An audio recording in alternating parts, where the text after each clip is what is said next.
আমরা সেখানে কাজ করব। কি ইন্টার নোড স্পেস যেখানে আছে সেখানে আমরা কাজ করব।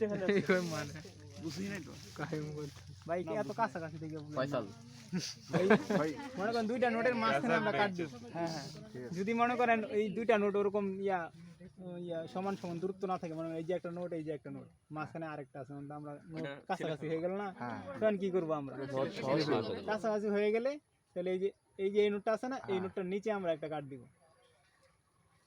একটা রাউন্ড কাট দিব। ওয়াও এরকম একটা রাউন্ড কাট দেওয়া হয়েছে না। তারপরে এটা থেকে 2.5 থেকে 3 সেন্টিমিটার পরে আরেকটা রাউন্ড কাট দিতে হবে। ওটার মধ্যে যদি নোট যদি আপনার পড়লো আর না পড়লে নাই, তো উপর এই যে উপরের যে কাটটা ওটা খেয়াল রাখতে হবে, এটা একটা নোটের নিচে দিতে হবে। আচ্ছা বুঝতে পারছেন? নোটের নিচে। আর ভাই অন্যটা হচ্ছে নোটের কাছে না হলে প্রবলেম নাই? না না নিচেরটা ওটা প্রবলেম নাই, কিন্তু উপরেরটা ঠিক রাখতে হবে। উপরটা নোটের নিচে আর উপরটা নোটের উপর নিচে। আরেকটা 2 সেন্টিমিটার তারপরে 3 সেন্টিমিটার যেতে যে সাইডে আমরা রাউন্ড কাট দিয়ে দিছি, কারণ বাকলটা তুলতে হবে। আচ্ছা হাত কাটা যাবে না কিন্তু, সাবধানে কাজ করে। ভাই বাকল তুলতে গিয়ে যদি হচ্ছে মানে ওই ডালটা কেটে ফেলে ডাল কি রকম আবার করব, তাহলে তো গাছ সুন্দর হবে। দাদা ডাল কাটতে না তাইলে রেয়ারলিং করে দেবে না, তখন কাটিং বানাইতে হবে এইটা প্রোপাগেশন তাহলে কি ওটা আমরা তখন স্টেম কাটিং কিন্তু এটা হবে না।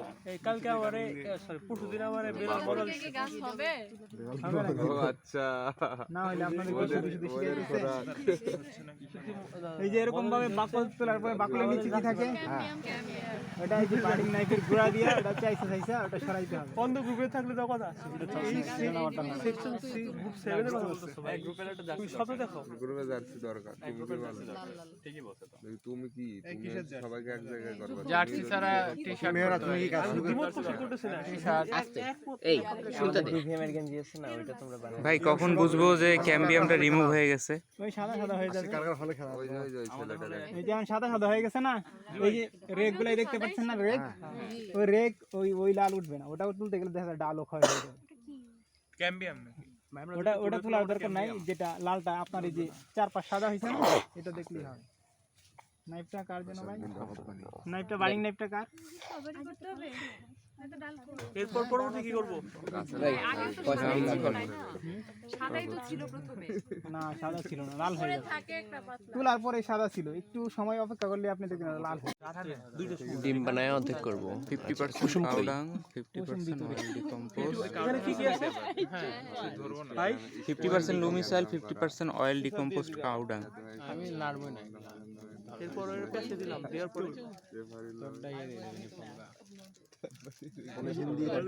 মানে যেটুকু কাটা হয়েছিল সেটা পুরোটাই ডাকতে হবে। সেটা যদি ফাঁকা থাকে তাহলে আপনার কাজটা যত কষ্ট করে করছেন ওর শিকড় কিন্তু আসবে না। ভাই এইখান থেকে রুট ফরমেশন করবে তাই আপনি যে ফাঁকা থাকলে আসবে না, ফাঁকা থাকলে কি করে আসবে? ওইখানে মাটি নাই, শিকড়টা কিভাবে গজাবে? তারপরে এই যে পলিথিনটাকে যেভাবে মোড়ায় দিতে হবে, বিষয়গুলো নাই যে রাউন্ড কাটিং দিয়ে প্রথমে নোডের নিচে বানগুলাই কাছাকাছি দিতে হবে। নোডের নিচে, তারপরে আরেকটা কোথায় দিবেন? এখানে একটা বড়শি করে দিতে হবে। উপরে না থাকলেও সমস্যা নেই, 2 সেন্টিমিটার উপরে যেখানে হয় সেখানে বসি করে শিখতে হবে। মানে দুইটা কাটিং এর মাঝখানে একটা এই যে বানগুলাই মাটির কাছাকাছি দিতে হবে, কিন্তু অনেকই দূরে পারিস না। ওইটা আবার নিচে দেখেন পরে ভাই ছাইরেন না। তারপরে দুইটা মাথা থাকবে, একটা মাথা আমরা উপরে নিয়ে যাব, এটাও মাটির কাছাকাছি বাঁধ দেবো। এখানে একটা নরমাল গিট্টু দিতে হবে, এই যে এটা ভিতর দিয়ে নিয়ে টান দিলেই হালকা একটা গিট্টু হয়ে যাবে।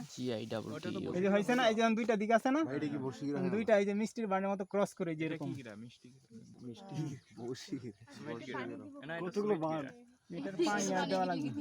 ভাই এটা তো কি মিষ্টির প্যাকেট, 3 ধরনের বান। মিষ্টি না যায় আগে যায় কি সুন্দর ওয়াও ভাই এগুলো তো এক্সপার্ট না। ওয়াও ভাই এই যে এইগুলাতে দেখতেছি অনেকগুলো কাজ দিছে, এটা এই গিটটা আবার দেখাইতে হয়। কোনটা? এটা নিচে একটা এই যে এরকম ভাবে এই যে ডালটা ক্রস করে এই যে এটার ফাঁক দিয়ে নিলেই বড়শি হয়ে যাবে। আবার একটু দেখেন আমরা পারবো না না পারলে আবার এই যে এভাবে ধরে এই যে ডালটাকে যে হাতের মধ্যে যে রশিটা ক্রস করবেন, ক্রস করে যেটার ফাঁক দিয়ে নিলে হয়।